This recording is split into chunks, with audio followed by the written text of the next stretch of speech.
Hello everyone, সবাই কেমন আছো? পিউপর্ণা ব্লগকে সবাইকে ওয়েলকাম জানাচ্ছি। ওয়েলকাম জানিয়ে একটা ছোট্ট মিনি ব্লগ নিয়ে চলে এসেছি আজকে, ছোট্ট করে তোমাদের সাথে শেয়ার করছি। তো এই প্রতিদিন এই টিফিনের ঝামেলা নিয়ে কি বলবো আর, মানে প্রতিদিন এই ছেলেকে কি স্কুলে টিফিন দিব, মানে প্রতিদিন আমার ভাবতে হয়। তো আজকে চটপট ভেবে নিয়েছি যে আজকে ছেলেকে আর কিছুই দিব না, অন্য কিছু আজ দিব চিড়ার পোলাও। তো দেখো, চিড়াগুলোকে আমি আগের দিন রাতে ভালো করে ধুয়ে ভিজিয়ে রেখেছিলাম। তো ভিজিয়ে রেখে তারপর আজকে সকালবেলা এদিকে বাদাম মানে আলু পেঁয়াজ ভালো করে ভাজা ভাজা করে নিয়ে চিড়াটাকে আমি দিয়ে দিলাম। তারপর দিয়ে দিলাম চিনি লবণ হালকা করে দিয়ে ভালো করে নাড়াচাড়া করে ভাজা ভাজা করে তারপর টিফিন বক্সে ভরে দিব।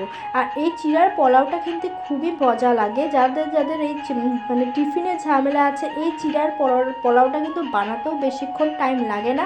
তারা অনেকেই কিন্তু এই টিফিনে এই চিড়ার পোলাওটা বাচ্চাদেরকে দিতে পারো। আর এই রেসিপিটা কিন্তু খেতেও খুব টেস্টি হয়। আমার ছেলে কিন্তু খুবই ভালোবাসে। আমার ছেলে বলতে না, আমিও, আমার বাড়ির সবাই এই চিড়ার পোলাওটা খেতে খুবই ভালোবাসে। আর দেখতেও কিন্তু দেখো খুব দারুণ হয়েছে।